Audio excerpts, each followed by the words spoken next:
don't know how they're going to save for their kids' future to go to college.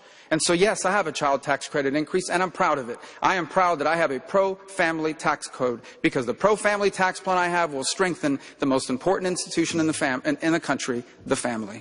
Neil, there's a point I'd like to make here. Neil, a point that I'd like to make about the tax credits. We have to decide what is conservative and what isn't conservative. Is it fiscally conservative to have $1 trillion expenditure?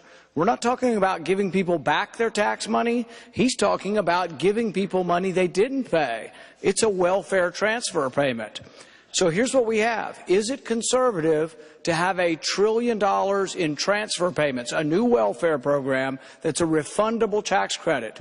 Add that to Marco's plan for $1 trillion in new military spending, and you get something that looks to me not very conservative. Thank you. Governor Casey. No, Let me come to Governor Casey. No, Governor Casey. Excuse me, I get to respond. Very quickly, Senator. No, I get my 60 seconds to respond. He's talking about my tax plan. Please. So let me begin with this. I actually believe, first of all, this is their money. They do pay. It is refundable, not just against the taxes they pay to the government, but also on their federal income tax. It's refundable against the payroll tax. Everyone pays payroll tax. This is their money. This is not our money. And here's what I don't understand. If you invest that money in a piece of equipment, if you invest that money in a business, you get to write it off your taxes. But if you invest it in your children, in the future of America, in strengthening your family, we're not going to recognize that in our tax code. The family is the most important institution in society. Nevertheless, it's not very conservative. And yes, I do want to rebuild the American military. How's it conservative? I know that Rand is a committed isolationist. I'm not. I believe the world is a stronger and a better place when the United States is the strongest military power in the world. Marco, how is it conservative?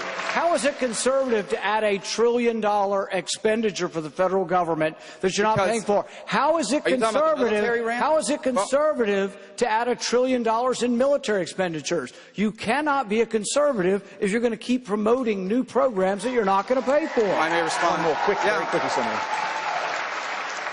We can't even have an economy if we're not safe. There are radical jihadists in the Middle East beheading people and crucifying Christians. A radical Shia cleric in Iran trying to get a nuclear weapon.